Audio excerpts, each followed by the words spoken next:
Episode 38. The cold CEO was happy. David approached to tell Evelyn something when a voice rang near his ear.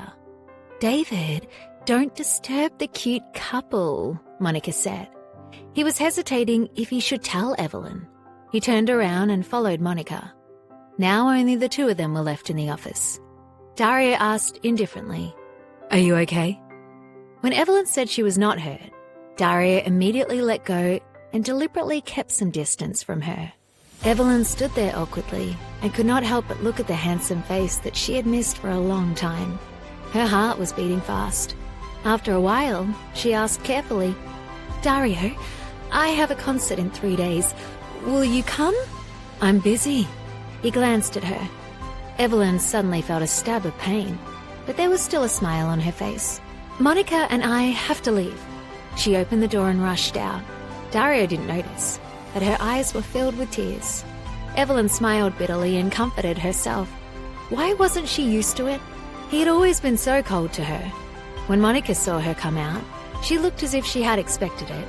She patted her sister's shoulder and said lightly, "Come on, let's go."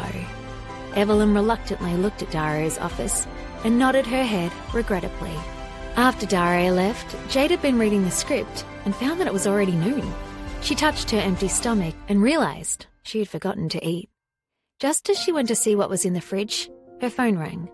The contact was saved in her phone as Dear Hubby. She did not remember saving such a number. After she answered, a low and familiar voice came. "Open the door." Jade heard his voice and immediately ran to open the door excitedly. She originally thought that she would see Dario, but she did not expect that the person standing at the door would be Lucas. "Hello, Lucas." Jade felt a sense of disappointment in her heart. Lucas handed her the bag and said respectfully, "This is what Mr. Foster asked me to prepare." "What is this?" "Your lunch. If you don't need anything else, I will be on my way." "Sorry to trouble you. Goodbye." Lucas turned around and left with a bitter face. Good. He had another job now, delivering meals. Jade smiled and watched Lucas leave before closing the door. Just as she put down the bag, she heard his voice from her phone again. "Did you miss me? Were you disappointed to see Lucas at the door instead of me?" "No. Aren't you coming back for lunch?" Jade blushed. "I am a little busy today, but if you want company, I can come back immediately."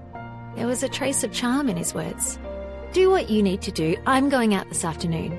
Although she denied it, she did miss him in her heart. "It seems like you don't miss me very much. Have a good lunch. You must eat everything," he said. "Otherwise, I will punish you," Dario said in a domineering manner, smiling devishly. Jade ignored Dario's last sentence and said excitedly, "Mr. Foster, I got the role of decadent lady. It's the lead role. Thank you very much. If you hadn't asked me to go to the audition last time, I wouldn't have known that the crew was back." Hearing Jade's boastful words, Dario appeared very indifferent. "Really? Well, congratulations." His tone was calm and surprised. She opened her mouth wide and said in disbelief, "Mr. Foster, you already knew." "Yes." "Why didn't you say so?"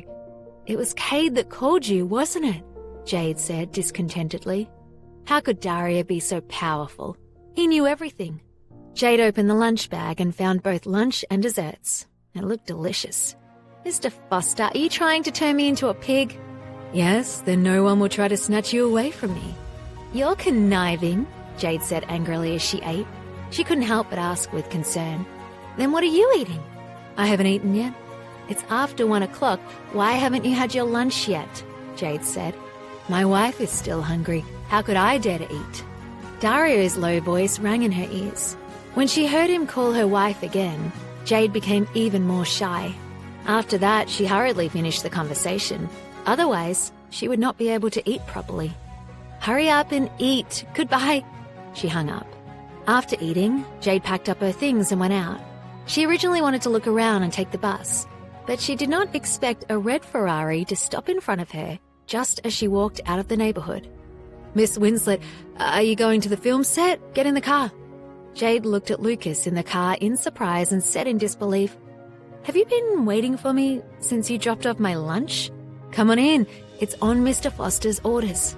Lucas nodded lightly. "Thank you," Jade said gratefully, but she could not help but think to herself, why does Lucas look so similar to his boss, so stone-faced? The first thing Jade did after getting into the car was send a text message to Dario.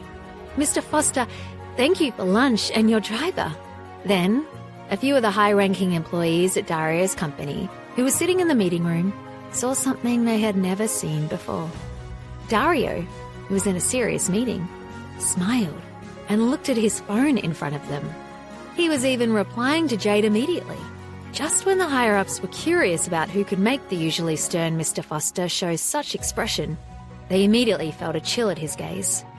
"Why are you all looking at me? Continue the meeting," Dario said emotionlessly with a cold glance. Shocked, they continued the meeting.